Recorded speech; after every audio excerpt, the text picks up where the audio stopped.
Introducing the all-new Corolla. Senator Ben Pangelinan is calling HR4402, which was introduced by Congresswoman Madeleine Berdallo, a surprise attack on the people of Guam that could result in restricted public access to the Ritidian Wildlife Refuge in order to make way for a surface danger zone for the proposed live fire training range complex at the Northwest Field for the Marines. What it does is basically takes out the recovery habitat that was necessary for the reintroduction of endangered species on Guam. And it places it now at the discretion of the Secretary of the Navy.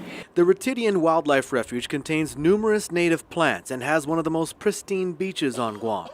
The U.S. Fish and Wildlife have plans to reintroduce the koku and other native birds here, which is why they recently built a fence around the refuge in hopes of creating a zone that is free of the brown tree snake. There are ancient caves and ancient laddie sites here as well.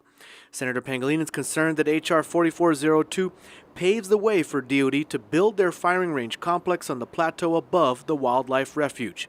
Congresswoman Berdallo, however, has argued that H.R. 4402 is merely a placeholder bill. In order to ensure that all issues, especially the SDZ questions, are fully considered, the bill will allow Congress to receive the views of the Navy, the U.S. Fish and Wildlife Service, and our community.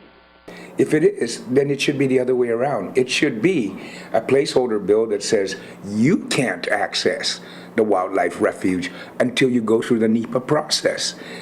Instead of saying you can circumvent the NEPA process, the critical habitat process, and put it in your surface danger zone. It should be the other way around. I also want to stress that the Secretary of Defense, in written certification, has stated very clearly to Congress that there must be a live fire training range on Guam in order to meet the readiness and military training requirements of the Marines. Without this training range, the buildup here in Guam would be jeopardized, and we may not see the relocation of Marines at all. The Congresswoman says she'll include language in the NDAA to require the Secretary of the Interior to look for alternative locations for the Ritidian Wildlife Refuge. She also hopes to find a resolution for the original landowners at Ritidian. And she says the community of Guam must make compromises or else accept that the military buildup might not happen.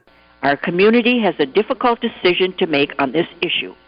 The Marines absolutely need a live fire training range on Guam in order for the buildup to move forward.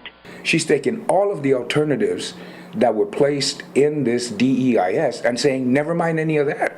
You can do this one, which is to destroy the critical wildlife habitat, threaten the access to the people of Guam's properties there, and also basically forever dash the hopes that those properties will be returned. Those properties were declared excess at one time and could have been returned to the people of Guam.